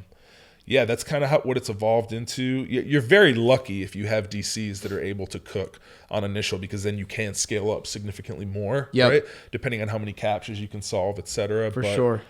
Yeah, that site is just notorious for just those, like, those subtle tweaks at the last second. Yeah, they're good, man. What about Yeezy Supply, dude? Let's talk about that. Let's talk about Yeezy Supply. URL banks. Yeah, this guy knows about that. Yeah, Yeezy Supply, dude. They're me and Garrett would just run for bricks because we love TKS. Well, I love TKS URL banks so much. Like, there's only 10.5s of Cloud Whites left. Buy them. I'm like, buy. Do you remember when you were cleaning out the cream Yeezys? Everyone was clowning you, and then made money on them on Yeezy Day. Yeah. The cream 350s. Oh, yeah. The cream 350s are a slam dunk. If you didn't have Kodai on Yeezy Day, it was oh my gosh, that's right. Yeah, Kodai, because dude, I remember Kodai on Yeezy Day because it distinctly because remember Yeezy Supply was still Shopify and Adidas, but Kodai was the only bot that was hitting Shopify and Adidas, bro. Kodai was cooking the hell out of They Adidas. had Adidas? I didn't know that. Kodai cooked the absolute hell out of Adidas. That was a crazy and Yeezy Supply when Yeezy Supply was Shopify that day, which was crazy. Insane. That day was massive. I just remember getting like my TK. I had all my webhooks going from like when it would like I guess cart like the 750s and stuff, and I would like get the webhook and I would click on the checkout, and then like manual I try to check out and just would not let you. Check Yeah, out. really? No, I have them. I have 5. Yes. Like, Well, so bad. I remember that. You just bring up a really good point because that was, I would say, one of the very first big turning points in the botting scene was when Shopify had this anti-bot solution. Yep. And Kodai was the first bot to actually be able to get around To answer that solution. Cyber came around quickly. I remember Dash came around quickly as well with their human mode. Yes, you know? Dash human mode was destroying Kith for a bit. Because PSA. Yeezy Supply was the first site to have Checkpoint. Remember how big of a deal that was? Then they added Checkpoint. I remember shortly when after. Checkpoint, dude, that first blocked drop bots. with Checkpoint, Somebody bro. updated super quick on that. But it didn't work. It was Cyber cyber, was but it very didn't quick. work. But then they updated somebody's quick. Worked. TKS or something. Somebody's worked really quick. It was a back big then. deal. Not on that. Was that like not landmarks? on initial, but I can't remember what that It was. might have Landmarks, been. No, it Linens, wasn't I don't know. Landmarks. It was a while ago. Before that, yeah. Yeah. Yeah, and then they introduced crazy. Checkpoint, which I think kind of integrated with everything they still had, but there was a lot of significant drops that happened when anti-bot was a thing, and it was just like you're not going to be able to check out, you know? And that was the first time I think we started seeing this sort of pushback from the retailers. I know. That was definitely a pivotal time. It was, yeah. Because even the Travis Scott Jordan 1s shock drop, no protection, right? On his website when he shock dropped. I don't think they had that during then. the Super I don't Bowl. think protection was a thing then. Or during the was tough. it during the Super Bowl? There was Or one on during his the- site that Grammys. wasn't Grammys. Well, Yeah, I remember, I think it was Mohawk had tweeted that anytime there was a Travis drop after Antibot was introduced, they had like the highest level of protection. And he claimed always that there was a level of protection that no one had seen before that had only been deployed on a Travis release at one point. Yep. Because that site was just, it was impossible to pull bot all the stops at a out. point. Yeah. And still, basically, yeah. And dude, we see that now. That's the current state of Shopify botting is when Shopify really wants to pull out all the stops to stop bots, they do it. I almost wonder if that protection they had on the Travis sites is similar to like when they do the concept stuff. Oh, On yeah. that, No they'll do it on yeah. a custom site, but then you'll try to use that site. You just can't ATC on it. Yeah. It's Well, crazy. there's so many different variables now you got to think, you know. Yeah. I mean, they got new domains. Yep. They got questions on the ATC. They got HCAPTCHA. HCAPTCHA with a question. Yeah. Proxy protection. You got proxy protection. You still have anti-bot, which is still a thing. Yep. You got a checkout CAPTCHA potentially. And there's just so many things that can go wrong too, you know. And because It's they crazy. kind of switch it up, like they'll do password page, no question, password page, HCAT, like they just Gotta switch be it up ready with for everything, yeah, you with know. enough frequency that they do a good job on like their special collabs and special releases that you can tell like a team might be assisting the retailer with the release. They do a good job. Yeah. They really do a good job getting the pairs in the hands of manual users. So. Props to Shopify, man, and that is I mean, God, they're godly with how much traffic they can handle. It's insane. Yeezy Supply transition to current Yeezy Supply, obviously on demand wear, and it's just like the Dash show, man. It's been a few months It's since a like November. It's been all Dash, like which is Not really. Wrath. Wrath has been performing actually pretty well. Polaris was good in November. And Dude, you haven't Up heard, I haven't until heard from it since November. December. Yeah. It's Up like, until I think November. Since December. What was this? Yeah. Polaris? Polaris. Yeah. Dash has been, cooking. but I'm not saying that no other bots have touched since December. I'm saying that it's been the Dash show Yeah. since December He's done a on great Yeezy job. Supply, and that's just the truth, He's dude. just saying that because of this past release, you know. I think Wrath did the best a couple weeks ago. it definitely Dash is getting the reputation though, for Yeah, it sure. is. Dash for is sure. crushing Yeezy Supply, Crushing. dude. I mean, we were sitting there in the office when it was going down, and it was like within a minute. Oh, we're at 2,000 checkouts. Oh my god. Yeah, I think Hunter got like 6 out of 7,000 pairs the other day with Insane. Dash. Like it really has Dude, been. one more drop. Creams. Let's go, Dash. Yeah, And Vince is Cream saying 700 with Yeezy V2. Supply, you know they're gonna ship. So That's it's not it. like you're worried about It's it. like the last frontier of it's about what FedEx does, right? Yeah, Gosh. exactly. Then it's in their Yeezy- hands. There's no ridiculous. reason though. I've learned like since that time, run your freaking name, dude. Like Yeah. just run. To I don't know. the one Some Addy. people, Use by band's name, some though. people still have band problems. I and haven't- Yeah. I haven't Zip had code that. bands and stuff. Yeah, which Yeezy Supply is bands a are newer still thing that real. I've never actually encountered. I think my profiles just I've made them robust enough, but they're still a thing. People said Butterboy Nova moved to avoid a zip code ban. That's what I heard. I I don't really- know, but I feel like you'd have to hit so many for that to occur. Yeah. he's in like New York City, use my so real last that seems name. like a very Vince bannable has zip like code. 20 different addresses though. Yeah. so, You do have a lot of But I addresses. just run my one address on Yeezy Supply with Yeezy- my real last Really? name and then maybe my.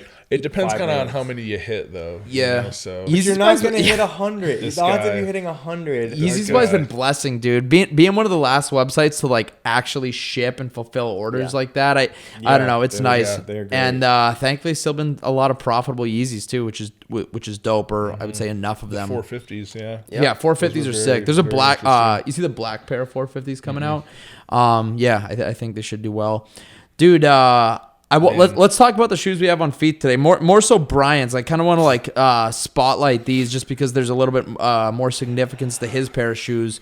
So when we first started GFNF, me with like the worst creative design sense in the world, I just threw together like a quick logo, color palette, just from a basic logo making website, remember?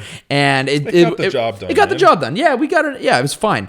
Fine way to first get our names out there. But then we knew we wanted to at least redo the color. I think it was like a gradient logo. So we want to do like a solid color. I'm like, okay, how are we going to like choose a color palette for our logo? Well, And- I said I wanted it to be. I think we wanted it to be something unique. We wanted to try and be as unique as possible. But I think I brought up like, let's see if we could model this after like a really Jordan hyped 1, shoe, and very limit like a very Travis high Scott level shoe Jordan 1 or something of that nature. And exactly. we looked at the igloo color and we were like, I don't really see any other groups having this. I don't see Probably 'cause anyone of else me, having right? this. It was sick. I don't- purchased those. I don't The think you igloos. had- I think It you had did. I to- think you were the yeah. one that suggested igloos Of course, first. because I owned the shoe and it was so sick. Yeah. Really? I don't think Vince had any say in this discussion. Yeah, but, you're a rock. we rock. ended up going with the igloo color, and Vince just kind of came along for the ride. You know? Yeah, So. for sure. I think that Vince actually, I That's do remember it. Vince being the one to actually first show me Had the to have igloos, been, dude. yeah. I You didn't. did have the igloos, yeah. I hadn't even. Yeah, I didn't know much of. These are like godly as hell. And what's the? It's a rust pink. Is that the other Yeah, one from yeah. the? Is it? Were From they a the pack? From the Art Basel down in Florida. Oh, Yep. And okay. they did the year after those, I think they did like the Florida colorway, like the orange The and Soulfly green. Oh, yeah. Miami. Soulfly. Yeah, it Nice. was a Crazy. Soulfly I think that was collab, at yeah. the same art event. Yeah. That's sick. Yeah, Yeah. one. It's like a holy grail. I mean, of mine, especially just because of the significance it has for GFNF and the brand. I would love to. I don't know if I Very could. nice shoe, yeah. Oh, they're sick, dude. It's an interesting shoe because it's not very like I wouldn't say it's very loud. Yeah. And Yeah. so we kind of went around to some sneaker stores in Columbus this weekend, and you could tell the people that knew what it was were like, "Holy shit!" Right. You know what I mean? Like, Yeah. it was turning heads. But there was a lot of people I think that just didn't were know. also sneaker enthusiasts, but they just didn't know. No idea. Right. Because it didn't have a zip tie, Well, or they're it wasn't just off white so- or whatever. It's And it one of wasn't those on the shoes. sneakers app. Well, Yeah. Nobody knew. I mean, Yeah. That's it. It's just one of those shoes that like you could argue is like too rare for its own good. Like it's Right. so rare Right. that a lot of people are just like, wait, what is that? I didn't even know those dropped. Like sometimes Yeah. Vince will show me dunks like that randomly, be like, dude, you see these? They dropped like 3 months ago, and no one knew Well, I about think, it. Garrett- It'll just be like Yeah. it'll just be a special like 50 pairs were made for some random shop somewhere. like the casinos. Yeah. Was like that. Yeah, I mean, you had said like if From Brian was Seoul, walking South around, Korea or whatever. yeah, if Brian was walking around in trophy rooms, right, everyone would know what I they saw are. that, You yeah. said Yeah. that, yeah, and it's like no, These are subtle, you know. They're You said, too, so sick. They're kind of classier. You know That what I is mean? I said you would walk those shoes. You would walk out of a Rolex or not a Rolex, A Rolex? a Rolls Royce. Yeah. but like the Trophy rooms? rooms, you'd walk out of like a Lambo in or something. Oh, just because they're I mean, because it's they're just louder. like those yeah. are so subtle, like tech, like class. They're I great love it. quality too. Yeah. Very Dude, good the quality. leather's Dude, like it's so butter. and Soft. it's so thick. It's on on- the Yeah. the heels It's and stuff. very good quality. Yeah. I did my own legit check on these, and everything checked out. So Yeah. I'm very. one of the benefits of wearing size 14 is that it's rare, I think, that you will find like a fake size 14. A lot of replicas only go up to size 11 or size 12. Or I've seen 13, but I've never seen a 14. Not much demand for a 14 to create them. Right. Yeah. The problem with that is that it's very hard to find them. And especially in a shoe that's very limited, you'll see the prices usually significantly higher because it's so niche. Somebody commented on that store where you guys went. They took a picture of them. And they're like, I doubt that's a 14, probably really? 13. Did you see who actually commented on that? No. The fullback for the Buffalo Bills. He goes in there. Yeah, he goes in there a lot. Yeah. That might have been him. Did he say he needed the 14? No, there was another guy that said that, I think, but he commented and was like, with some heat. He goes in there a lot. I guess. Was that yesterday? Mm-hmm. Oh, wow. I didn't know because we were in a sneaker store yesterday, and they took a picture of him and stuff. They do these sneaker pics and stuff, and I looked at the comments later and I saw this guy who had a blue check next to his name. I'm like, who the hell is this? You know, so I went and looked, and that's cool. Buffalo That's Bills. cool. It's pretty interesting. In the pictures, it is like if you know type of shoe, or if you see someone wearing those like rust pinks, you're like, what the hell? Like, who is this person? Yeah, never seen those in hand. The rust pinks. Oh, me neither. Yeah, still never seen. This is my first time seeing igloos. They're both as valuable. Yeah, and they're like legend status too. Yeah. I would really like to get the Soulfly ones. I think those are very nice. Those, the green and orange. Yeah. And don't they have a little like etching on the? They have a Soulfly logo. I think on the heel. Black maybe or white. I think it's just embedded. Oh, okay. I think it's just I had 2 etched pairs into the of leather, those, and they just never went up. Yeah. Well, they probably are now. Probably. But at the time, I was like, I don't like to think about Soulfly because my latest memory of Soulfly is the 10s. Yeah. Are you still holding those? No. Okay. But let's just say there were a lot of people that made a lot of profit off those shoes. That. Yeah. I sold those for like $950. Yeah. Or like $940. I think I made about $50. That was on eBay, right? On eBay. I think dude, I made he about paid $30. and he never. What did you do? I made about $50. Solid lunch money. The rest, no comment.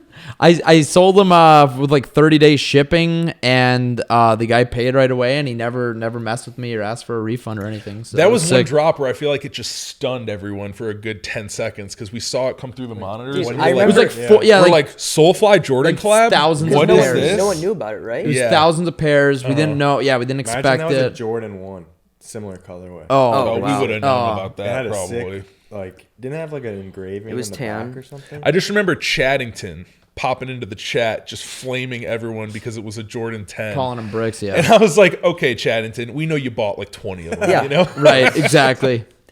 No disrespect. Love Chaddington. Yeah, for sure, of course. He's a great guy. Yeah, man, that's cool. Let's hit this week's leaks. There's a few leaked, rumored shoes, confirmed shoes coming up that I think will make waves and are definitely worth talking about. So first one being, we saw them, LeBron wear them for the All-Star game, the University Gold off-white. It's like a canary yellow. Air Force One? Off-white Air Force One. What do you guys think about them, and do you think that they're actually going to release to the public?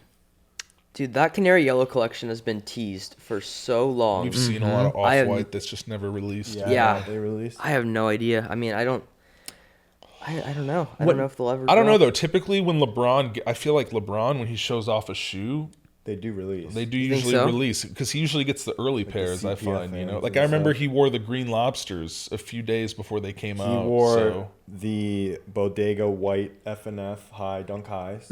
Oh, I don't. He wore the CPFM Air Maxes before.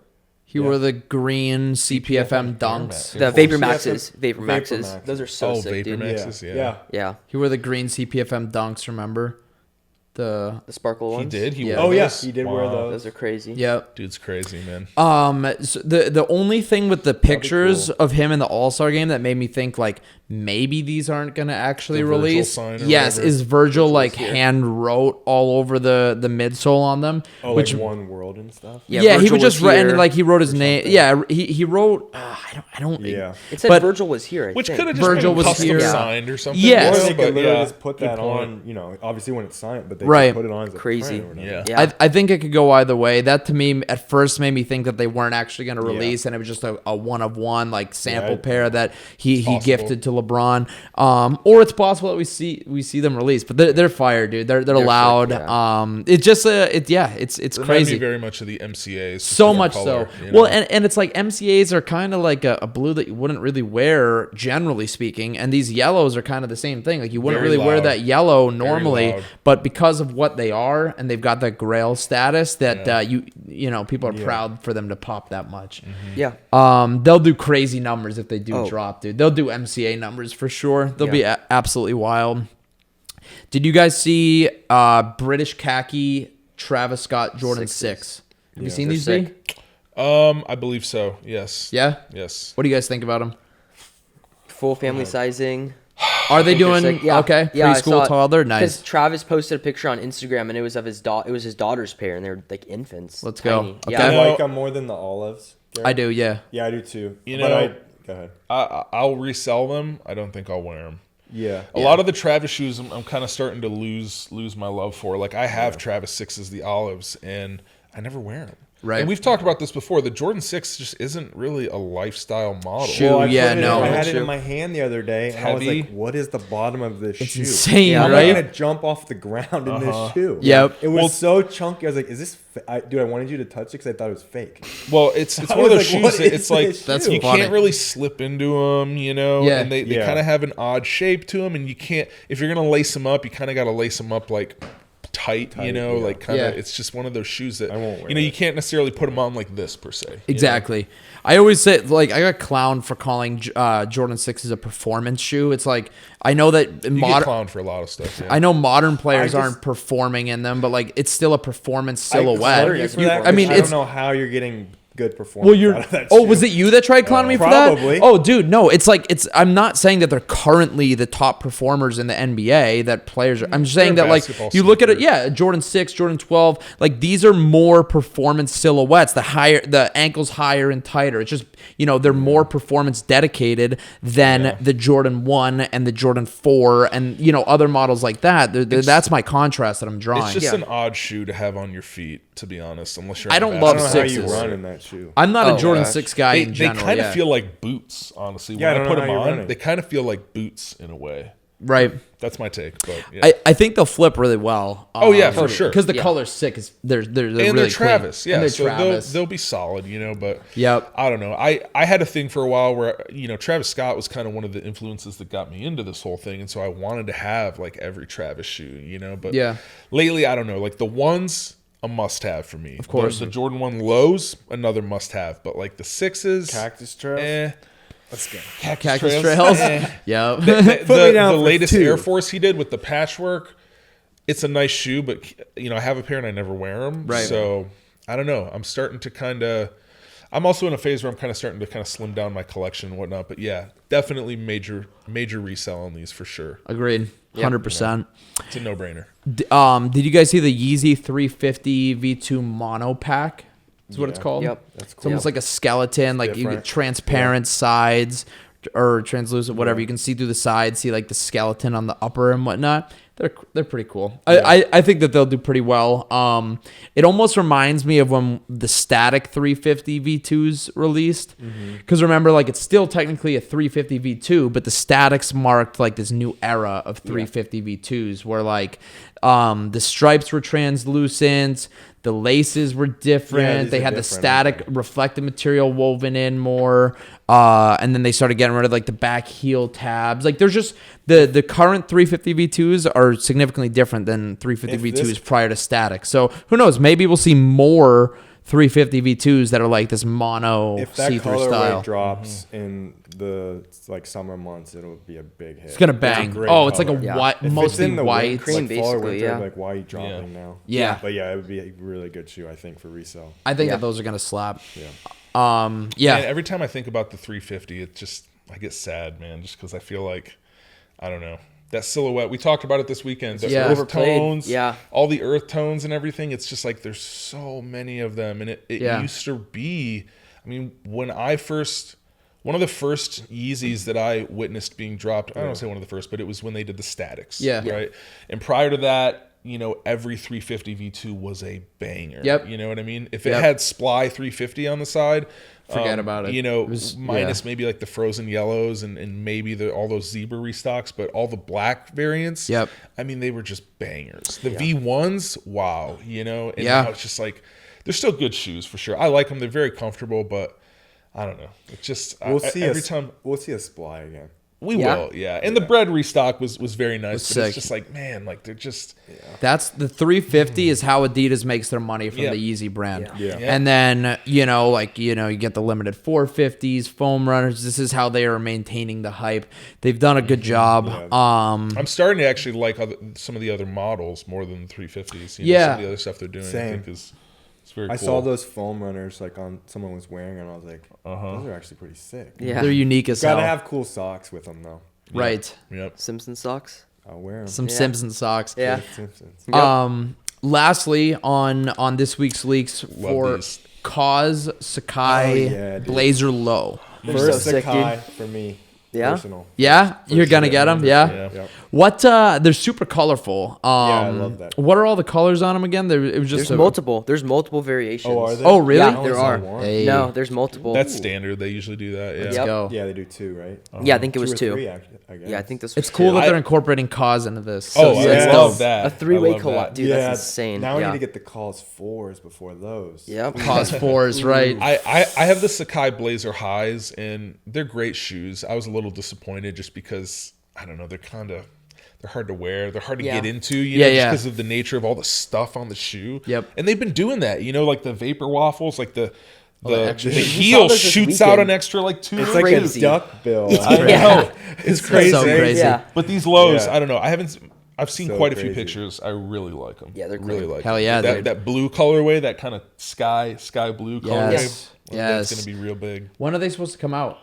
Do we have rumor? They was just teased like last week. This is like fresh. So I think maybe this fall. Yeah, it's gonna be a while. Oh, Yeah. I hope not the fall. highly Dude, anticipated. it'll be a Let's little go. while. They'll come around. So sick though. Oh my gosh. For sure. All right, cool. Well, that's about it from me. So I think go. we're good to wrap Sick. this one up. It was a fun one. right. Really appreciate you guys coming out. Okay, Obviously, thank yeah, got to have you guys out way more often. So it was cool. fun. Sure, dude. Seriously, Yeah. all you guys love you to death. And yeah, this was a good one. Cheers. Absolutely. Thanks, Thank Al. you guys. Yep. Sweet.